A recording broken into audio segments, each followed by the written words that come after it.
Good day, Bob here at Weldnrust, and as you can see, we got a nice big opening where the windshield used to be. The fun part was pulling this thing out, and what's even more fun when doing this particular job is how to take the trim out without destroying it. One of the things I've learned is there's a pretty good chance you're going to do some damage to it, but what we want to cover in this video is how to fix any damage we may cause. That's kind of important, so you might want to stick around for this one.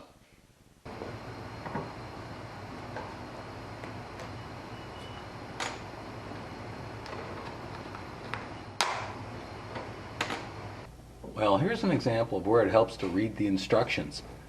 And I didn't think it was that important, but now I see why it would be.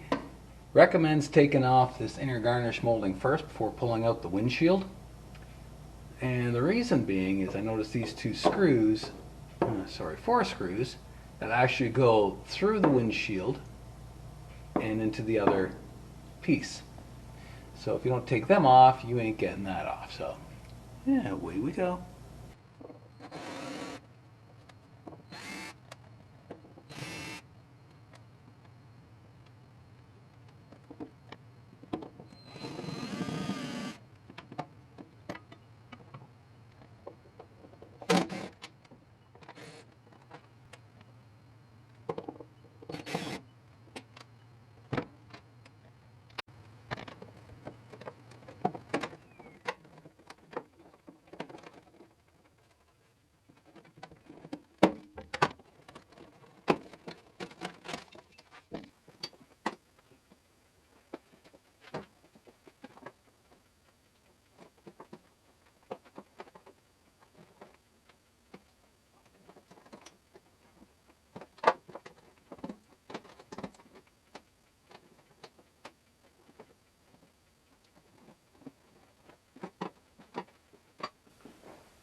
The trick on this stuff is not to get rammy and to slowly pry. There we go.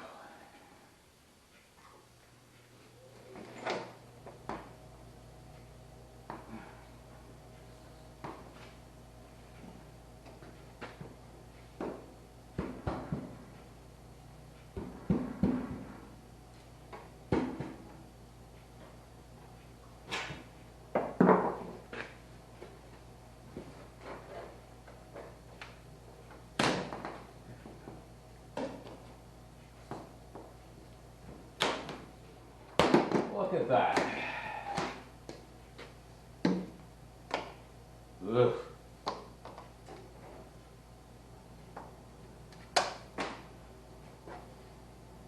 Interesting part's going to be putting it back in again, but future Bob's problem.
Okay, here we go. Car building reality check.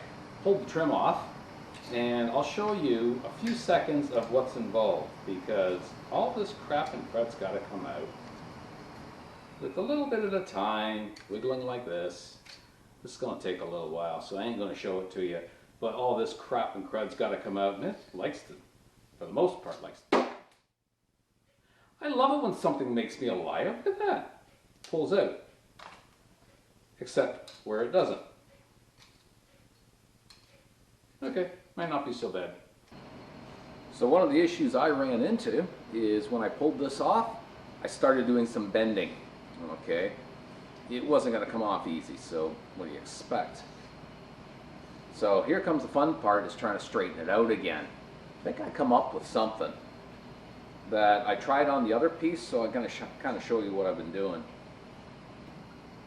So what I found is a piece of 1/4 inch, and I just rounded the corners off, and it basically works like a forming die. So what I do is, here's something. You can probably use grease or motor oil, but I found a few drops of tire slick, of all things. Just some sort of lubricant so it doesn't scratch. What I do, I can find it again. Oh yeah, there's the kink. I don't know if you can see it, but we have the bend right in here on this one. Is try and put some downward force on either end and roll back and forth. Now a couple things may happen. It could just straighten itself out and be wonderful.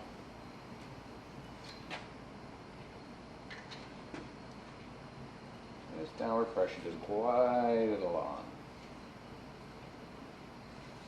That puts enough force on it. Oh yeah, it's coming out. I wanted to show you something, but I'm not sure if it's going to do it on this one. I did it on the other ones, because what would happen is if you put too much force, it'll put a kink in here. And this one's not doing it. Probably because I really don't want to break this. Oh yeah.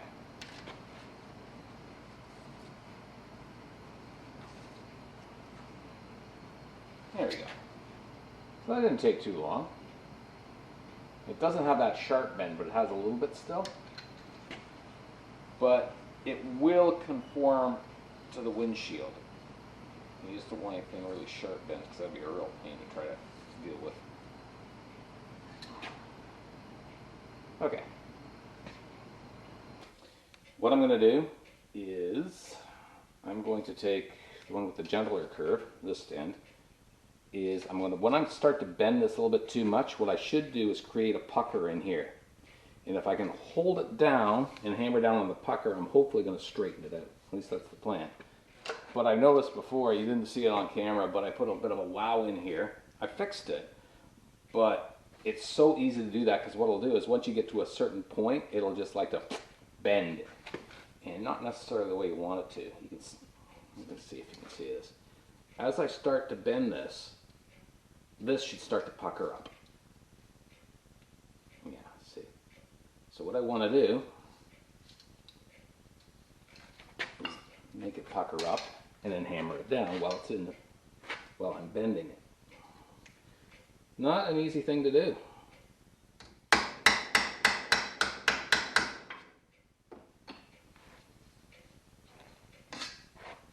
So, I'll take it over on the other one.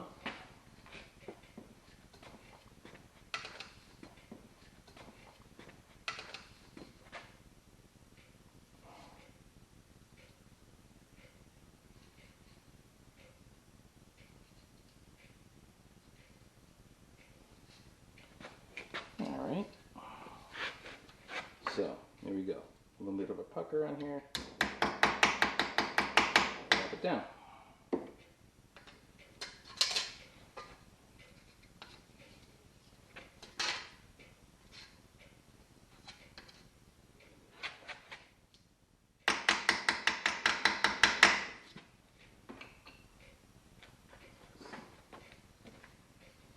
As you can see, it's got a lot more bend up this way, so now if I got it in the right spot, is I take this point and I try and bend it back down again. And hopefully this one will fit in the way it's supposed to. See, right now it won't fit very easily. It's fighting me. So, that's next.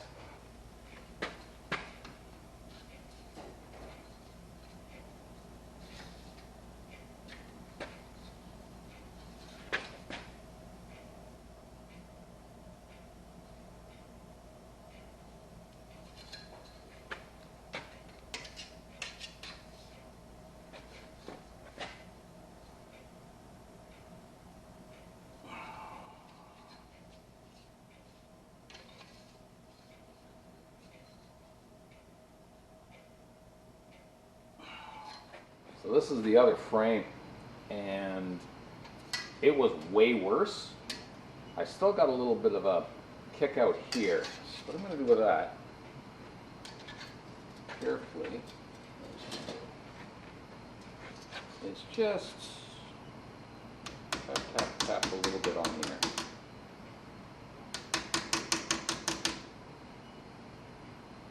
You don't want to put dents in it because they're more of a pain to take out. I got a couple in here that I've got to come out with too. And, well, that's an improvement.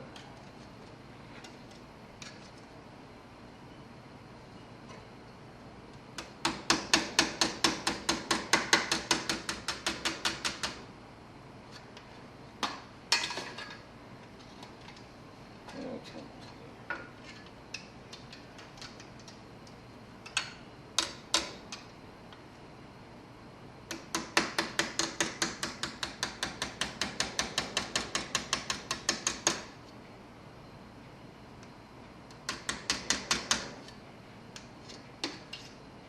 Okay, that's a little bit better. What I'm going to show you is on the back side. You can see a bit of rippling in here. That was because when I tried straightening it out, it would literally put a pucker in it. So when that happens, I would kind of lean back on it again and hammer it out. Now here's where it gets kind of interesting.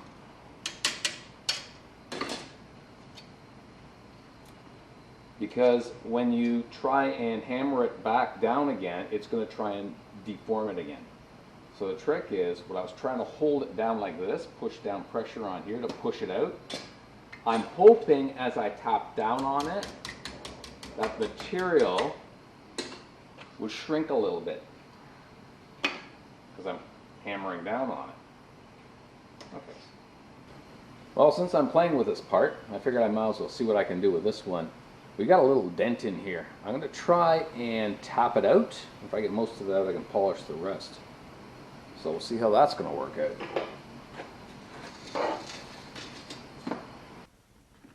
So what I do is I take a little punch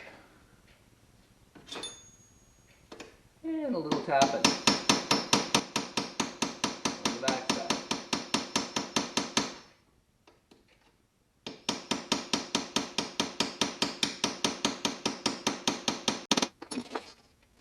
Okay.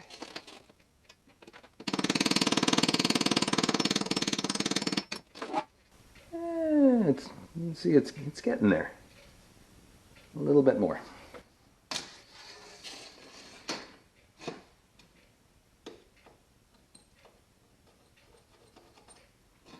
Now the funny part is when doing regular body work, quite often we use our hands to feel the high and low spots. You can't get your hand in there to feel that. So I'm basically having to rely on feeling with the punch. See if I can feel any high or low spots.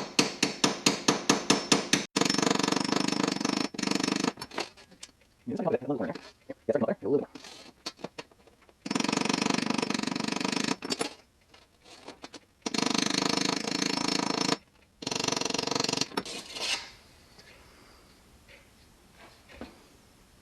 Yeah, still a little bit more. Seems to be stubborn.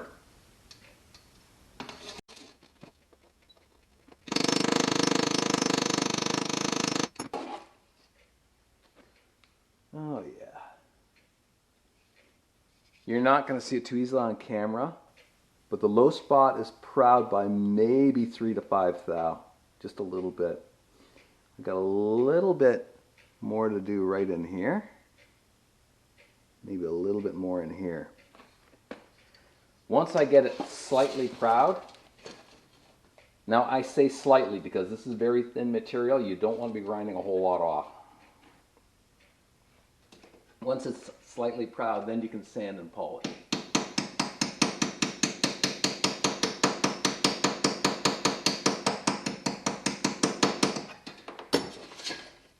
I think I got it. Yeah, that's a lot better. So there you go. That's the nice thing about stainless trim. It's a lot easier to take dents out. It's better than having to spend money on rechroming.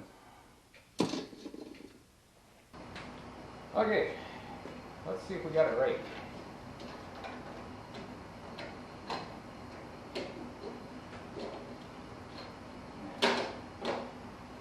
There. Isn't that better? Yeah, better. Better quit while you're ahead. Thanks for watching.